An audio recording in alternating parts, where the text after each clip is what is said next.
Debajo de la luminaria, que parpadeaba incesante, Thanos recordó lo mucho que le gustaban las palomitas dulces de colores, de las que venden en los cines. Solía compartir una bolsa gigante que le traía su madre, Alicia, con José María, a quien llamaba simplemente José, su mejor amigo y que vivía en su mismo bloque. Alicia era una mujer de tez blanca y demacrada, de 26 años en ese momento. Tenía el pelo largo y moreno hasta la cintura y medía 1,59 m. Estaba excesivamente delgada. A pesar de su juventud, lucía envejecida por el tabaco, ya que se podía fumar hasta 2 paquetes diarios. También el estrés al que se veía sometida hacía mella en su aspecto físico, puesto que estaba pluriempleada. Pese a las duras jornadas laborales, nunca perdía la sonrisa de la cara. Ella era una madre dulce y atenta, eso sí, en función al tiempo que disponía para estar con su hijo. La pobre mujer se lamentaba continuamente por la situación. Sentía que se estaba perdiendo el ver cómo su niño crecía. Le dolía profundamente la idea de que llegara un punto en el que en el corazón de su hijo se enfriaran los sentimientos hacia ella. Por eso, de alguna forma, pensaba que el llevarle las palomitas de colores significaba demostrar a su pequeño que no se olvidaba de él, y que por muy cansada que llegase,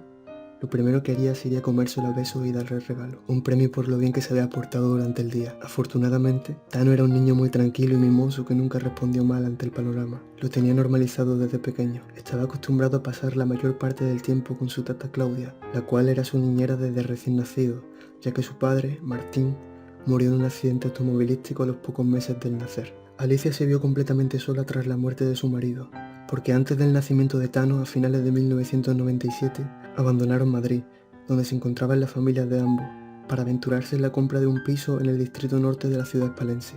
Sevilla era una ciudad que la pareja encontraba romántica. Pensaban construir en ella su propia ciudad del amor, su París en Andalucía. Antes de la mudanza, y llenos de proyectos e ilusiones, se imaginaban paseando por el parque de María Luisa, perdiéndose por el barrio de Santa Cruz o disfrutando de la belleza del barrio de Triana. Era una ciudad llena de color, embrujos e historia que tenía infinitas cosas buenas que ofrecerle. Dejar Madrid fue difícil, pero el sur poseía un encanto atrayente. También el mero hecho de empezar de cero lejos era algo que les entusiasmaba. Nunca tuvieron miedo de partir pese a ser jóvenes y estar solos. En ese aspecto, Martín y Alicia quisieron alejarse de conflictos familiares que no vienen al caso en busca de una utopía familiar. Pero el destino es caprichoso, cruel e impredecible. Con la muerte de Martín, Alicia se vio anclada en un lugar extraño y desconocido, sin familia y sin amigos, con un niño recién nacido y una hipoteca que pagar. Estaba desprotegida porque nunca contrataron una póliza de seguro. La muerte siempre llega de improviso y no lo tuvieron en cuenta, pero de los errores se aprende.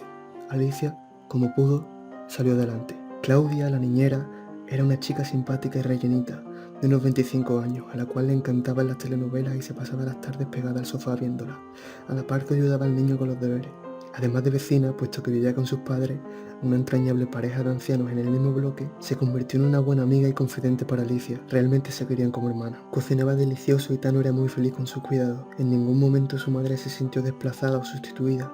Al contrario, estaba eternamente agradecida, no solo con Claudia, sino con sus padres, que de algún modo ejercieron de abuelos postizos para el niño y le ayudaron muchísimo desde el primer día que llegó al barrio. A veces las personas encuentran en las amistades un sentimiento de apoyo y unidad familiar inexistente con quienes sí comparten lazos sanguíneos. Alicia trabajaba por las mañanas en una agencia de limpieza doméstica y por las tardes como personal de taquilla en un cine, al ver que se asfixiaba económicamente. Durante su tercer año en ese último trabajo, comenzó una relación sentimental con el dueño de la sala, su jefe, llamado Gonzalo, que era un hombre de 50 años, con quien compartía el estado de viudedad. La misma tragedia de perder al ser amado fue lo que los unió. Era alto y delgado, bastante serio y muy atractivo, con unos ojos azules fríos y siempre vestía elegantes y finos trajes de chaqueta ajustados. Olía a una colonia llamada Gotas de Oro y poseía una densa cabellera grisácea engominada. El Gominas le apodaban en el trabajo. Tano solía bromear con que parecía el conde Drácula, pero nunca se lo dijo, solo a su madre, porque la presencia de ese hombre le inquietaba, incluso le provocaba cierto temor. Gonzalo permitía a Alicia salir de trabajo sobre las 8,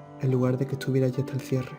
Él pretendía que dejase de trabajar, quería ejercer de padre para Tano, darles a ambos un futuro, pero a pesar de tantas atenciones y las muestras de compromiso, a pesar de visualizar una oportunidad de salir de los problemas que afrontaba día a día, todavía no lograba convencerse. Estaba lleno de dudas.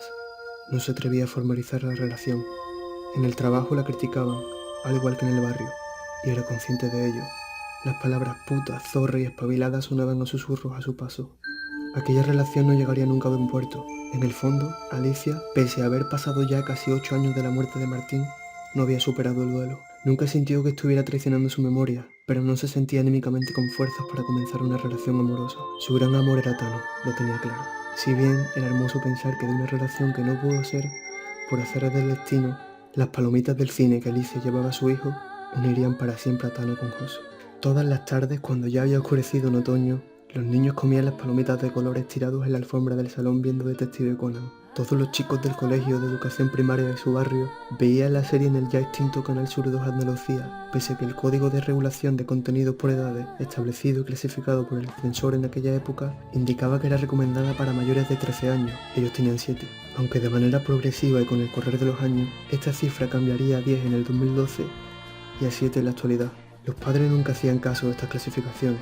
Si los niños estaban entretenidos, bueno era. Cualquier cosa era válida.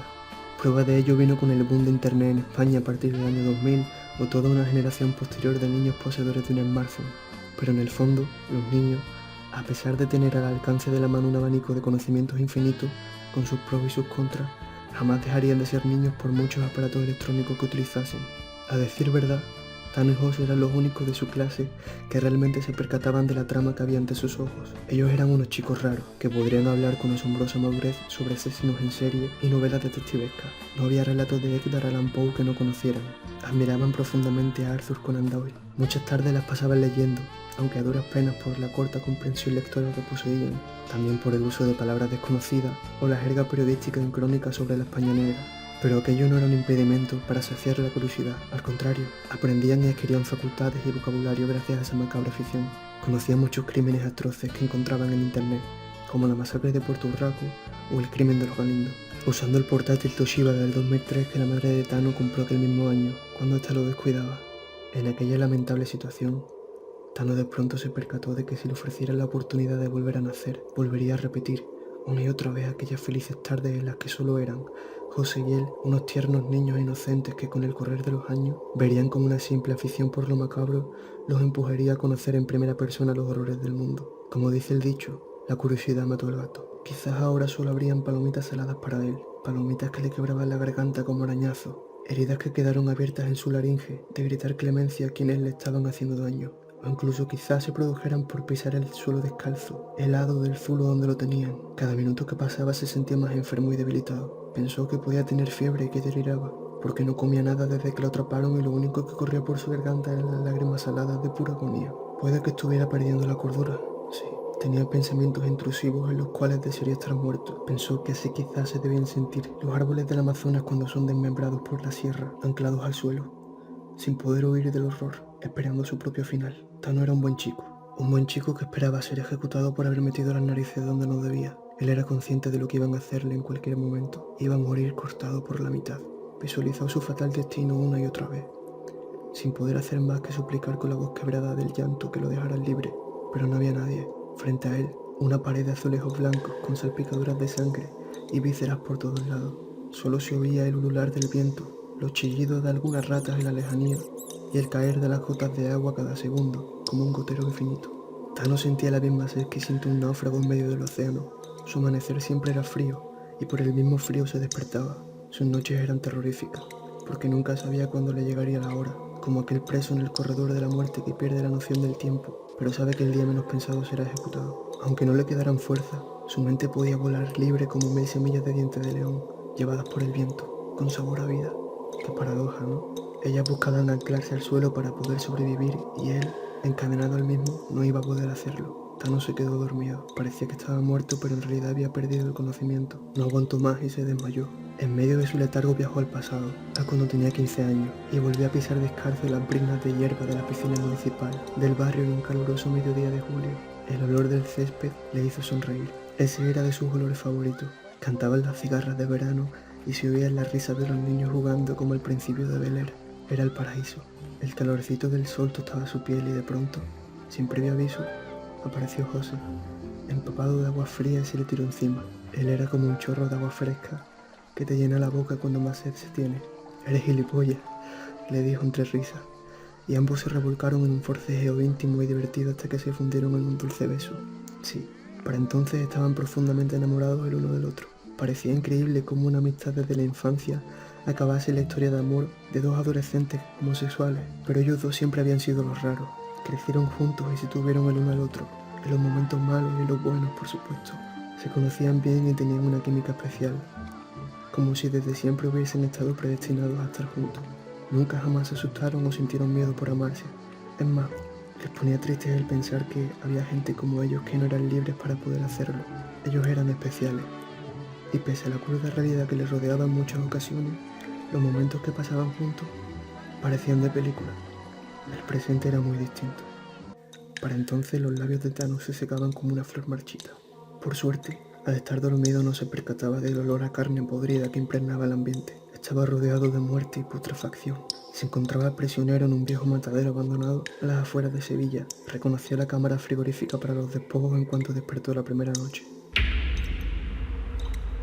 Sonó como un estruendo metálico en medio del silencio. Era un hombre alto y fornido, con un pasamontañas negro que solo dejaba ver sus ojos grandes de un azul intenso. Estaba cubierto de tatuajes y era blanco de piel. Abrió de manera brusca el pestillo de la puerta y eso fue lo que despertó de nuevo al chico. Un sudor frío recorrió su cuerpo.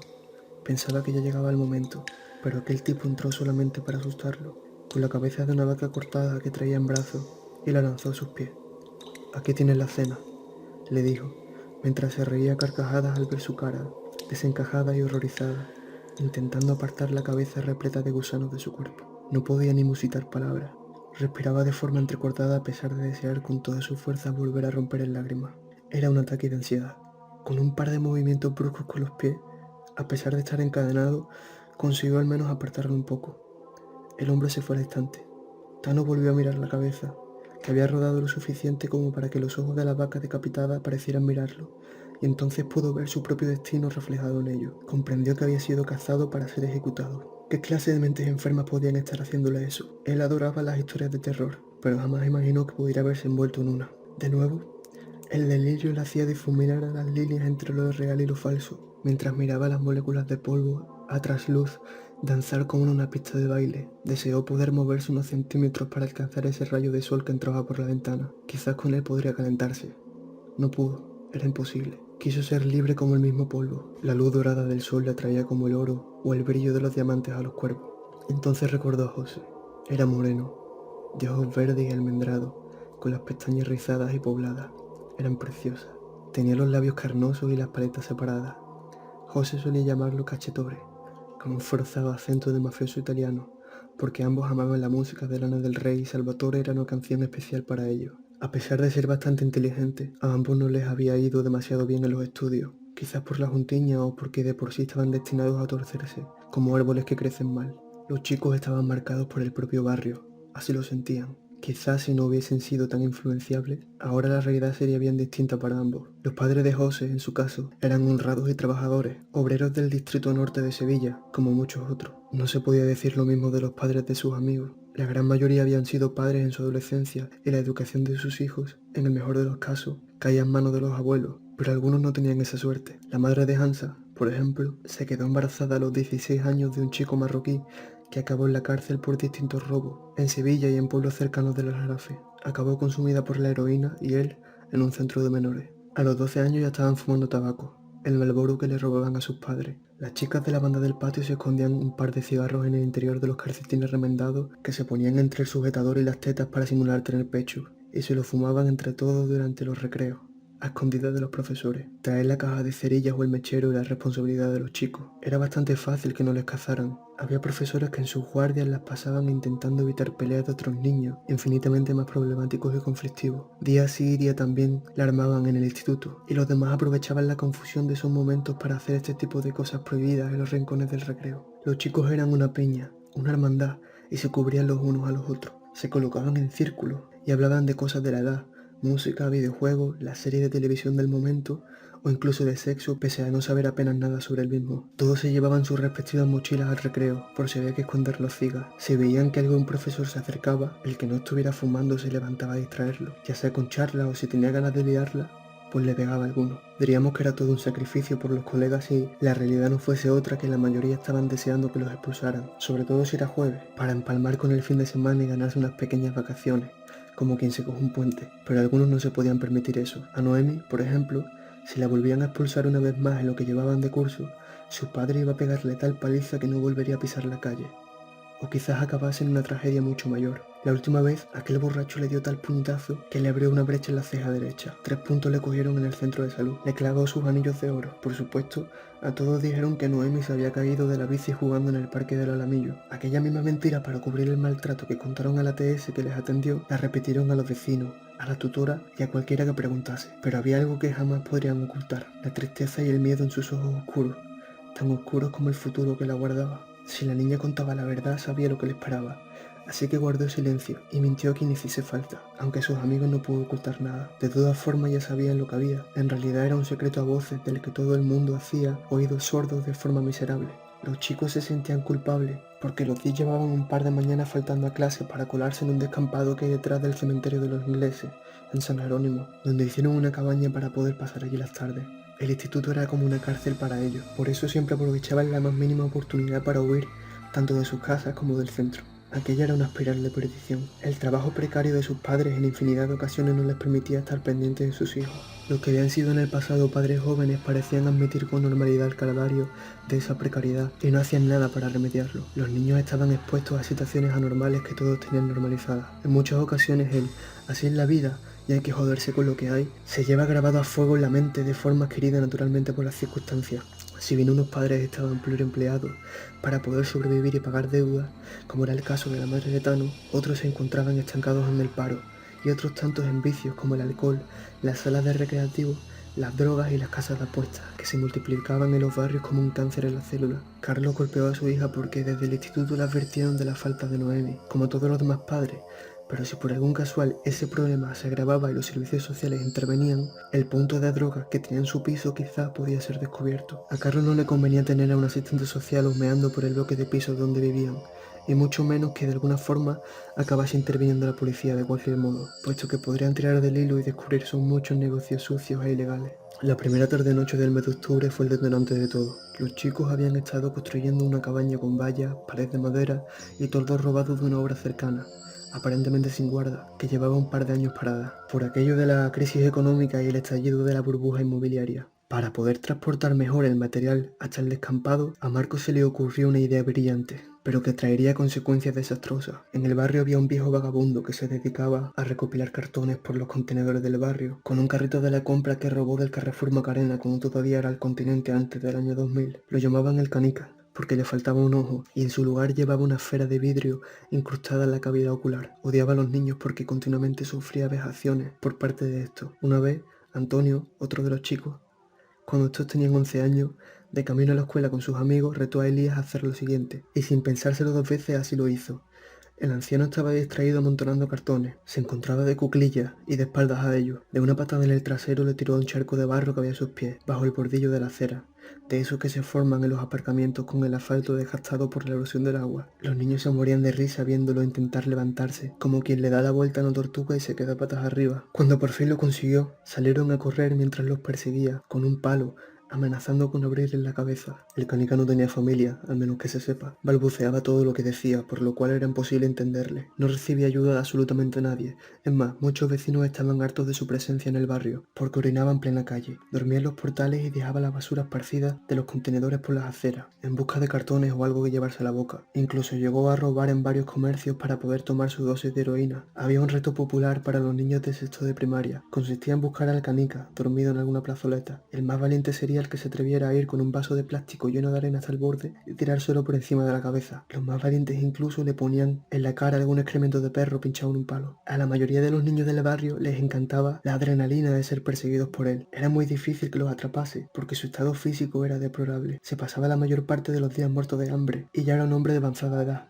consumido por sus miserias. El odio y el desprecio que sentían los adultos hacia el Canica, de algún modo, influenció a todos estos niños hasta el punto de tratarlo de la forma más miserable posible. Los niños aprendían por repetición, y por ese mismo motivo, de la boca de los adultos siempre escuchaban que la vida de esa persona no valía nada. Este era el verdadero adoctrinamiento. Todos eran víctimas de la mala educación, de haber recibido unos valores equivocados, de la falta de empatía que albergaba sus corazones. Así funcionaban los discursos de odio, pero esto no era nada nuevo. Así se expresaban los fascistas con sus verdades absolutas. venganza. Así era la política del miedo que corría de boca en boca cuando se es intolerante. A muchos adultos les estorbaba y les enfadaba verlo en las calles, les indignaba. Existía el mismo ensañamiento con los más desfavorecidos, como los MENA, un argot que tiene el objetivo de deshumanizar su verdadero significado, menores extranjeros no acompañados, que son criminalizados por los fascistas, con los vagabundos, con los gitanos, con cualquier minoría o colectivo oprimido sucedían cosas similares. Era un patrón que se repetía. Era el riesgo de caer en la exclusión social. Las personas cuando tienen miedo se vuelven intolerantes, empiezan a señalar con el dedo, pero el enemigo no es el extraño, el enemigo somos nosotros mismos. Y así lo comprendieron Tano y José cuando empezaron a alejarse de sus círculos de amistad. Una vez el amor empezó a surgir entre ellos, pudieron despertar, abrir los ojos y la mente. El amor siempre era la respuesta.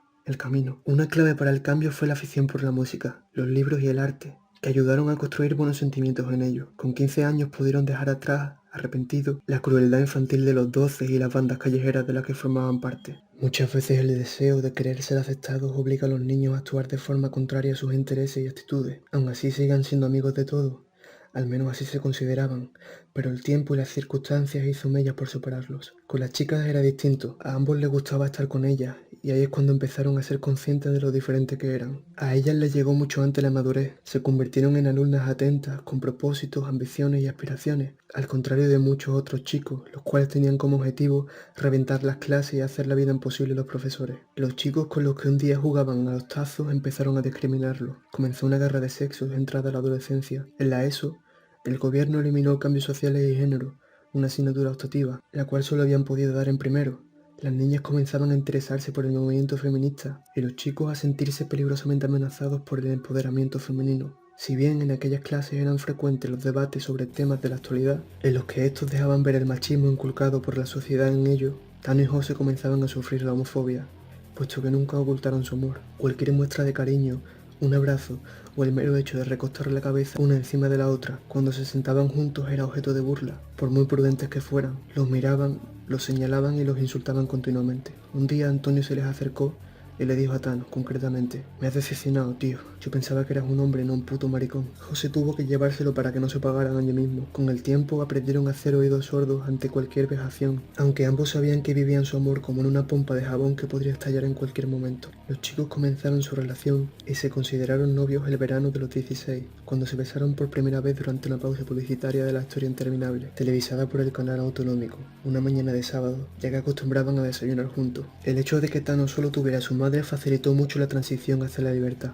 Ella era bastante tolerante y abierta de mente. En lo que respecta a los padres de José, nunca escucharon de sus bocas un comentario homófobo o hiriente, pero él sí decidió sentarse un día en el desayuno y salir del armario, aunque odiaba profundamente esa expresión tan innecesaria como cruel. A la madre no le pilló por sorpresa, y el padre, que en principio se quedó en estado de shock, pareció no importarle una vez reaccionó ante las lágrimas de su hijo, que pensaba que estaba enfadado por su tan incómodo silencio. Su padre lo besó en la frente y le dijo: bueno, no pasa nada, eso era lo que me querías decir, tontorrón. A mí me da igual si te gustan los niños o las niñas.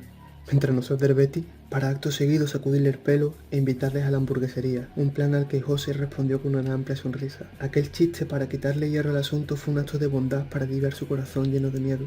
Los tres se fundieron en un abrazo, pero en el fondo, José sabía que al menos un ápice de decepción suponía su orientación sexual. Y yo que quería ser abuela, dijo con cierto aire de tristeza a su madre. Aquel pensamiento en voz alta, inapropiado, caló hondo en su mente y le dolió. Un niño de 16 años no tendría que por qué pararse ante la realidad y ser consciente de que por su condición no podría concebir. Mamá, existe la adopción, ¿eh? Le dijo en tono burlón, con un suspiro al final. Pero de todas formas no sé si quiero tener hijos.